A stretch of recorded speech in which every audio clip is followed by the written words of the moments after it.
Bref, on peut continuer à discuter voilà, à échanger. On n'est pas forcément obligé de rester statique. Donc, il y a les copines Nicole et Marie qui sont dans les starting blocks, si vous voulez. Allez-y donc, crêpes et vin chaud, c'est offert. Alors moi, je veux juste vous présenter, mais je peux le refaire après, puis je peux le refaire individuellement. Je ne sais pas si tout le monde voit bien, parce que c'est une schématisation de l'organisation des secteurs de garde. C'est nous qui l'avons établi en fonction des prévisionnels pour 2019. Donc il y a des communes, c'est pas précis, mais globalement, actuellement, le Lot est découpé en 21 secteurs de garde. C'est-à-dire que la nuit, le week-end et les jours fériés, il y a 21 médecins qui sont de garde, auxquels vous pouvez accéder par l'intermédiaire d'une régulation préalable parce que c'est inscrit dans la loi. Ça, c'est la loi HPCST de Roselyne Bachelot. Tout accès aux médecins de garde doit faire l'objet d'une régulation préalable. C'est pareil, c'est pas nous qui l'avons demandé, on nous l'impose. Donc ici, vous avez la carte départementale actuellement.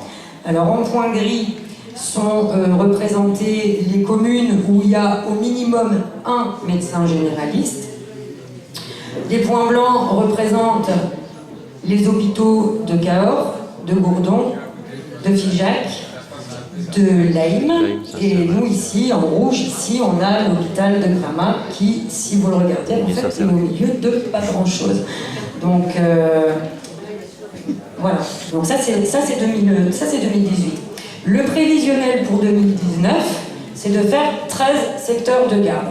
Alors, l'idée, c'est que les médecins généralistes, quand ils sont de garde, en fait, la sécurité sociale leur verse une indemnité d'astreinte. Et donc, l'ARS, qui fait des chiffres, qui aime bien les chiffres, qui calcule, dit, voilà, il y a moins de 3 appels la nuit. Donc, pourquoi on va continuer à payer 21 médecins chaque nuit, alors qu'il y a 3 appels par nuit? Donc, il y a un redécoupage des secteurs pour organiser le département en 13 secteurs de garde. Alors, comme les secteurs vont être plus grands, forcément, nous, les médecins généralistes, on dit oui, mais on ne peut pas passer notre temps et dans la voiture et au cabinet. En plus, au niveau sécurité sanitaire, c'est pas génial. Donc, ce qu'on propose, ce qui va, pas nous les soignants, hein, mais ce qui est proposé, c'est que les médecins généralistes, maintenant, ils fassent plus de visites. Donc, quand vous aurez besoin d'un médecin généraliste la nuit, le week-end, les jours fériés, eh ben, il faudra aller au cabinet. Mais on pense quand même qu'il y a des visites qui sont incontournables, notamment les personnes en EHPAD dont on parlait à l'instant, des personnes qui ne peuvent absolument pas se déplacer et pour lesquelles on ne va pas forcément les emmener aux urgences. Donc il va y avoir 2 effecteurs mobiles, 2 médecins de garde mobiles qui vont dépendre de l'hôpital de Cahors ici et de l'hôpital de Figeac ici. Alors comment va être coupé le département, je ne sais pas. Peut-être le long de la 20, c'est pas encore bien clair. Mais par exemple, le secteur de Soussérac en Quercy, eh ben, il va aller avec les 4 routes, par exemple.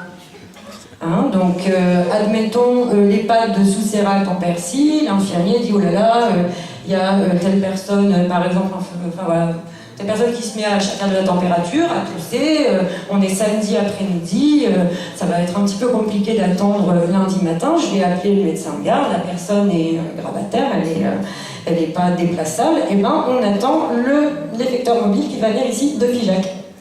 Et puis si après c'est une visite incompressible à Saint-Cyr-la-Popie, ben il va repartir comme ça. Donc vous imaginez le temps qu'il va falloir attendre pour les gens qui attendent une visite à domicile, le temps qu'il va y avoir à attendre dans cette organisation.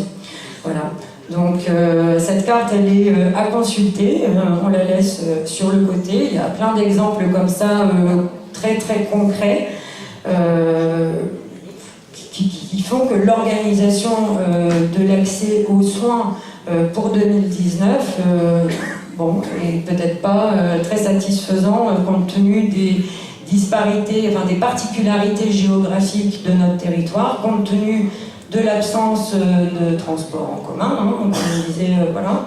On ne peut pas prendre le bus pour aller chez le médecin. Donc il y a des personnes qui sont âgées, qui sont valides, qui seraient capables de prendre un moyen de transport, mais qui ne peuvent pas se déplacer parce qu'il n'y a pas de moyen de transport. Donc voilà, je ne suis pas sûre que ça prenne en compte tous les besoins de la population. Cette carte, on la remet sur le côté. En bas, vous avez une carte de France qui a été matérialisée par la Coordination nationale des hôpitaux et des maternités de proximité et qui recense en France et en Outre-mer et en région parisienne l'ensemble des hôpitaux qui sont actuellement menacés et ben, ces collectifs aujourd'hui ils organisent le même type de rassemblement que nous pour dire qu'on veut l'accès aux soins partout, pour tous, à des soins dignes, à des soins humains, respectueux de tout ça et de la personne humaine. Voilà.